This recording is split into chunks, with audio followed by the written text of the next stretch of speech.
So, kamusta po mga ka-streetwise? Ako po si Takero Miyamoto at welcome po sa aking munting channel. So, mga kababayan, kanina po, medyo nagkainitan si Kiko Pangilinan at si Jinggoy. No, ganun po talaga pag guilty. Mabilis mapikon. So ngayon po kasi,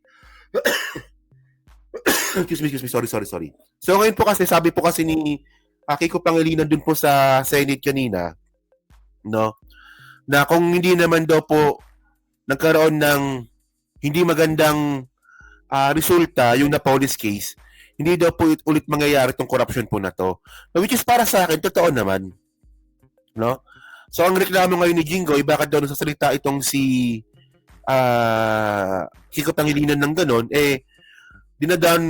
dinadownplay niya raw po yung judiciary natin. No? Pero ang point natin mga kababayan, no, kasi tayo po nire-respeto po natin yung korte. No? Pabor man o hindi pabor sa atin yung desisyon ng korte, paniwalaan po natin yon, tanggapin po natin yon. Pero hindi po tayo pinagbabawalang mag-question. Ang tanong mga kababayan kasi ito, nung panahon po ni Napoles, nung nagnanakawan po nung panahon ni Napoles, bakit wala pong napakulong ng mga senador at congressman? Bakit si Napoles lang? Kung meron sanang nasampulan na senador o congressman nung panahon nga po ni Napoles, edi sana hindi na po mangyayari itong nakawan po sa flood control.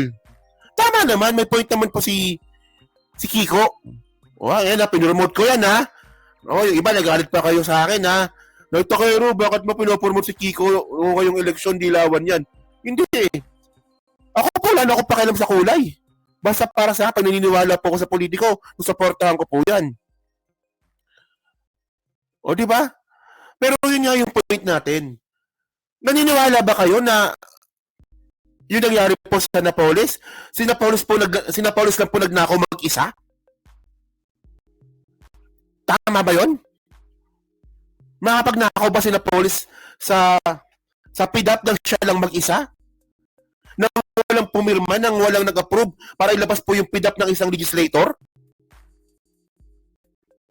Parang namang tama naman si Kiko doon. Sabi ni Kiko, kung meron sanang nasampulan na senador ng panahon na yun, hindi sana hindi na nangyari ulit ito. So ngayon, di ba di na nagalit yan si Jinggoy kasi pinapatamahan doon sila pala ni Bong Revilla, tinamahan sila eh. So ito yan pakita ko sa inyo. Okay, so hindi yan. Ito. Report ito from News 5. Okay. Nagsanga-sanga nga siya, no? Sabi ni Kiko, wala pong personalan. Hindi ako kayo kung ayaw ko nyo kay Kiko, okay lang po yun, no? Pero sa akin na po kasi, ako, proud ako na sinuportahan ko ito at nanalo. Wala nga, yung iba ko sinuportahan senador, natalo eh. At least ito nanalo. Yung hindi ko pa inasang nanalo. Oo. Di ba, noong election 2025, ilang senador yung pinromote ko noon? Di ba? Hindi, si Tito Soto nanalo. Pinromote ko yun eh. Si Ping Lacson nanalo naman. Si Kiko Pangilinan po talaga, no? Hindi ko inasang mananalo. Nanalo. Kaya nga nagulat nga ako eh.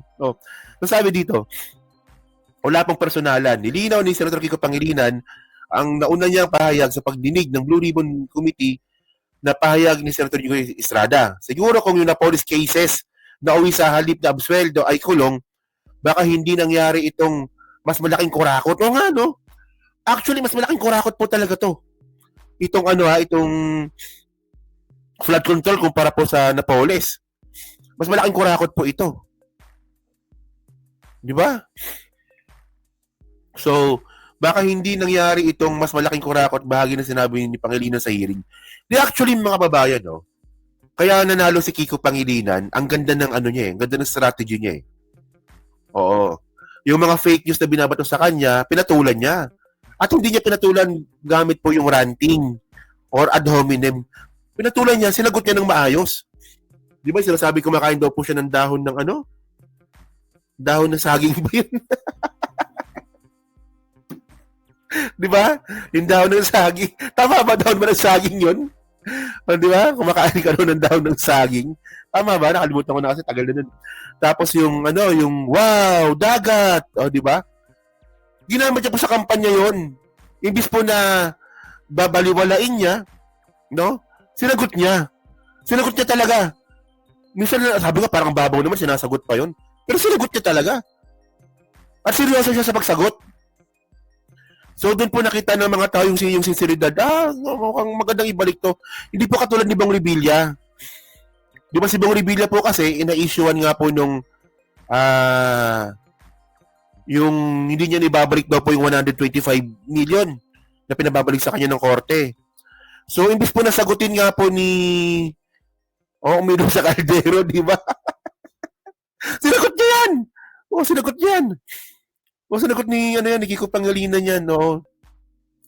Hindi po kasi katulad po ni Bong Revilla, yung mga binato po sa kanya, hindi niya po sinagot. Sinayawan lang po tayo ng buduts. No? So yun, di ba? And by the way, no, akala ko talaga mananalo si Bong. Akala ko talaga. Kasi no, minsan po kasi pumupunta po ako sa doon po sa Alyansa, sa rally ng Alyansa, no? Kahit hindi kami welcome doon, pumupunta pa rin ako, no? So, nakita ko po talaga, no, na si Bong Revilla po talaga pinakapatok po talaga sa sa masa. Kaya sabi ko, puta, mananalo si Bong ulit. Akala ko talaga mananalo talaga siya. No? Hindi nagulat talaga ako, nanalo pa si Kiko. No? So, yun, medyo, nakwento ko lang. Pero by the way, continue nga natin. Kasi ganun pala dapat, may fake news sagutin. Hindi niyo sasayawan ng buduts. Di ba ko inaro, di ba? So, sabi dito, there was no intention of maligning any individual.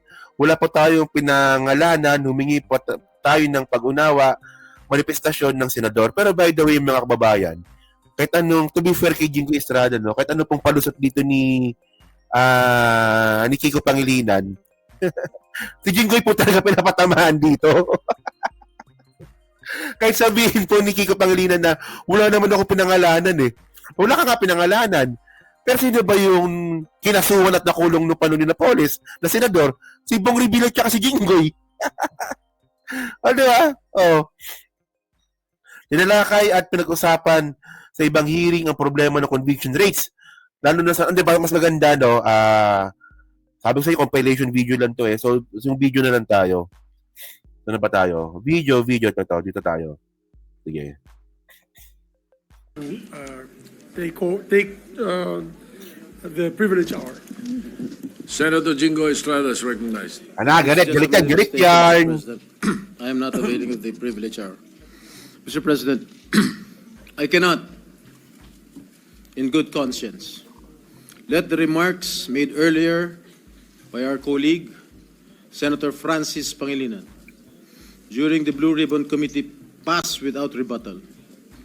His comments, while not naming us directly, were laced with insinuations, clearly aimed at me and former Senator Bong Revilla and the legal ordeals I have already faced. With due respect, such statements are not only unfair, they are malicious and utterly uncalled for. Wala pala, Kiko. Malisyoso ka pala eh. Malisyoso ka pala, Kiko eh. Sabi ng isang malisyoso din. Ay, naging lalaki si Guy. Ay, Diyos ko. Patay ka dito, Kicks. Natsuchobahin ka niya later ng bonggang-bongga. Ay, naku, akala ko girl lalo. Lumabas na pagiging boy si Jengi.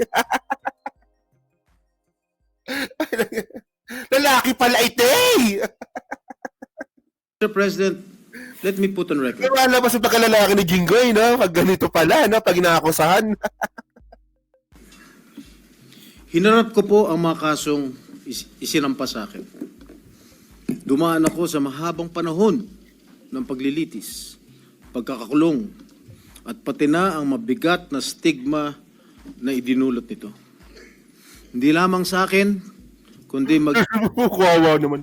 Nakulong pala, yak tayo, mga kababayan, yak tayo. Wow, yak tayo, papaawa eh. Yak tayo. Maging sa mga miyembro ng aking pamilya na taon ding nagtiis ng pangungutya, pangmamaliit at panghusga. Sa huli, napatunayan na walang sapat na batayan ang mga ipinukol sa akin ng mga akusasyon. So, yun yung sinasabi natin mga kay-streetwise, no? Okay. Ang ending talaga po kasi ng kaso sinunta kay Jinggoy, kakaibang Revilla, di ba? Not sufficient evidence. Well, respeto natin yun. No? Respeto natin yun. Tanggapin natin yun. Court decision yan eh. Di ba wala tayong magagawa doon? Ganun talaga po eh. Pero syempre, hindi naman po ito exempted para magtanong tayo. Paano nagkaroon ng nakawan nang sila Polis lang mag-isa? Ayun po yung sinasabi ni Kiko Pangilinan dito. Hindi pwedeng magnanakaw si Polis nang wala pong legislator. Tama, di ba, Kuya Inaro, di ba? Oh. Pwede ba yun? Oh. Nagnakaw si Polis ng PIDAP? Eh, yung PIDAP galing po yan sa congressman tsaka sa mga senador? Tapos ang nakulong lang si Napoles. No, nakabit nga natin yung hustisya, pero hindi siya 100% na hustisya para sa akin eh. Diba? Oh, continue. Hindi ko kailanman nanaisin na pagdaanan ito ng sino man sa aking mga kasamahan dito ngayon. Oo, hindi nila pagdadaanan yan kasi hindi mo sila magnanakaw eh. Simple lang naman yan eh. O para magpapagdaanan yung ganyang klaseng mga bagay, huwag ka magnakaw. Oh, wala lang yun. Anong klaseng ano yan? Mr. President, the courts have spoken with finality. To cast doubt on these decisions is not only an insult to me personally, but a dangerous affront to the judiciary. It undermines the very foundation of our justice system and erodes public trust in due process. Ginoong Pangulo, hindi ako tutol sa sinasagawang pagdinig ng Blue Ribbon Committee. Ngunit, hindi ko pahihintulutan na ang kasalukuyang issue ay gamitin upang idikit muli sa akin ang mga maling paratang at sadyang impluwensyahan ang opinyon ng publiko. Ang mga kasong may kinalaman sa PIDAF ay naresolba na ng korte matapos ang masusing proseso ng batas. Okay, diba? Sabi sa inyo eh. Yan ang ending yan eh. Pagmamalaki niyo yung court decision eh. Oh. To insinuate otherwise is nothing less than an attempt to rewrite history and to malign the integrity of the judicial process. I urge my colleagues to exercise prudence, fairness, and much of all, respect. I too deserve to be heard and to defend myself, whether in this august chamber or before any court of law. I am more than ready to dismantle the baseless lies being peddled in the Blue Ribbon Committee, come hell or high water. And I will not allow discredited narratives to be weaponized for political grandstanding. So political grandstanding, nagtataka ako dito sa political grandstanding eh. Kasi sino ba ngayon yung bida ngayon sa Blue Ribbon Committee?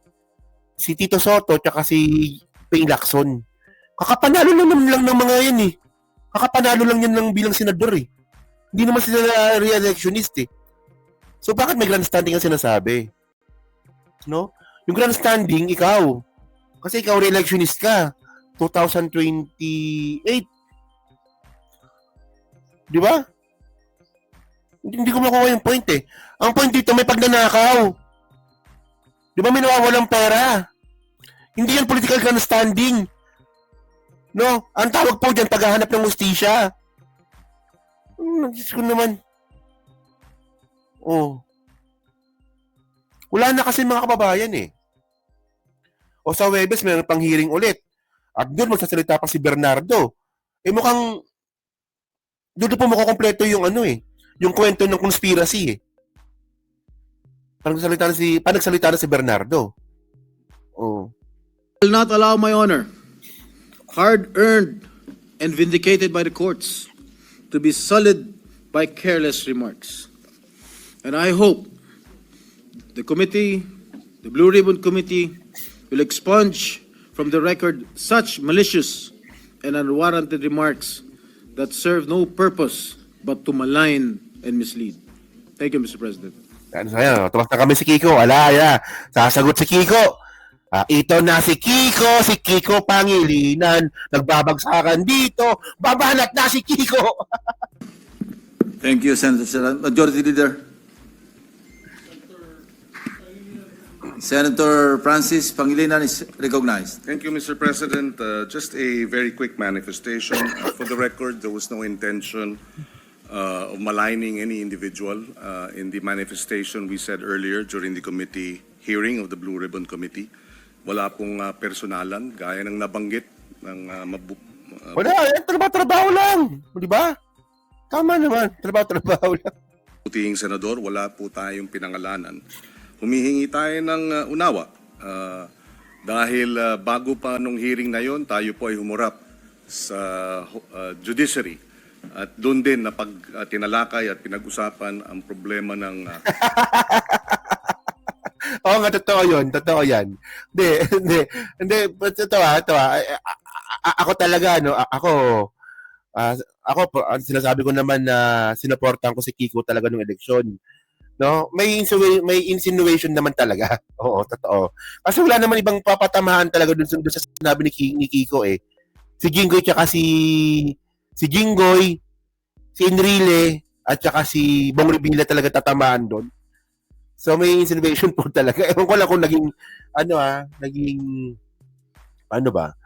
naging medyo manid si Kiko doon sa part na yon. Pero by the way, may point naman si Kiko talaga doon. Di ba? May nasaktan eh. Kaya nga eh. conviction rates, particular ng Sandigan Bayan. 47% ang conviction rates ng Sandigan Bayan. Ibig sabihin, sa bawat dalawang kaso, isa absuelto. That was the context, Mr. President, of our manifestation. Kung ganun kababa pala yung conviction rate ng Sandigan Bayan, 47%. No? Tapos karamihan pa siguro nang hindi nakukonvict doon, mga malalaking politiko. Katulad po ng mga senador. Ayan. Earlier, there was no intention of maligning any senator with that manifestation. For the record, Mr. President, and again, humihingi tayo ng unawa kay Senator Jinggoy Estrada. Wala pong personalan yung ating earlier manifestation. I hope he will understand. Thank you, Senator Francis Sasagot Pangilinan. pa yan. Sasagot pa yan. No? Sasagot pa yan. Majority. Yes. Andito na si Jinggoy magnanakaw. Nagbabagsakan dito. Akala mo lalaki. You may respond. Ang sabi po ni Senator Pangilinan, wala ho siyang binanggit na pangalan. Pero napaka-obvious naman po ang kanyang sinabi kanina dun sa Blue Ribbon Committee. Ang sabi niya, if I may quote, well, if I may, kung maaari ko siguro ikomento, siguro kung yung Napoles cases inauwi doon, halip na absuelto, kulong. Baka hindi na nangyari itong Nasaktan! Imbes na na-absuelto si Napoles, dapat kinulong nga nasaktan. Ikaw talaga, Kiko eh. Nasaktan tuloy yung damdamin ni Jinggoy. committee. Ang sabi niya, if I may quote, well, if I may, kung maaari ko siguro ikomento, siguro kung yung Napoles cases inauwi doon, halip na absuelto, kulong. Baka hindi na nangyari itong mas malaking kurakot. Those were the words of Senator Kiko Pangilinan. Sino ba ang pinatatamaan niya? Oo nga. Sino ang pinatatamaan mo? Diba? It's very obvious that I was being alluded to. Remember, Mr. Senator Pangilinan, that I was acquitted by the court. Oo na, okay. Are you questioning Sino papatamaan mo? Sabi niya, ikaw. Oo nga, di ba? the decision of the court acquitting this representation? You're a lawyer. I'm not. you shouldn't be talking that way. You are undermining the judicial process in our country. You being a member of the bar. Thank you, Mr. President. May I ask, minute for suspension. Majority Leader. May I ask, how very... Session is suspended. Suspended tuloy sila. Nagkainitan na eh. And then, by the way, mga kababayan si Jinggoy po, pikon po yan. Pikon po yan. Kasi naalala ko nga po nung nakaraang pandemic, meron pong basher sa Facebook. Janelso ba yun? Janelso? Oo. Dinimanda po ni Jinggoy. Si Janelso. Well, pero live news naman talaga yung mga content nung Janelso. Pero ang point dito, no, tatakbo kang senador, politiko ka, nagdemanda ka ng basher sa Facebook. Ganun ka kapikon. And by the way, ano yun na-convict. Yung Janelso, tama ba? Janelso yun, di ba? Na-convict po yun. Yung may-ari po ng Facebook page po na yun. At tuwan-tuwa pa talaga si Jinggoy dun sa conviction. Na kasi bilang isang politician, no, para sa akin, napaka-sensitive mo naman para magdemanda ka ng basher sa Facebook. Di ba? Buti sana kung parang ginawa ni Manuel Mejorada, no, na tulad ng ginawa niya kay Drilon. Di ba si Mejorada talaga, matindi yung ginawa ni Mejorada eh. Umabot talaga ng Senate inquiry. Yung ginawa niya, yun talaga, pang-demanda talaga yun. Pang-demanda talaga yun, pero ganung post-post na sa Facebook, yung inaasar ka lang, napikon ka, dinimanda mo, pinakulong mo, para naman ikaw nga dapat makulong kung tutuusin. Uy, pulang ya ka naman. Ikaw, Kuya Inaro. Kamukha ko rin si Jinggoy. So, yun mga kababayan, no? So, kayo po, ano po masabi nyo nga po dito, sa bagsakan na nangyari nga po kay Jinggoy tsaka kay Kiko Pangilinan, dyan po sa Senate, no? So, ano ba kayo? Team Jinggoy o Team Kiko dito? O, wala kayong pakialam. Gusto nyo lang mag-enjoy.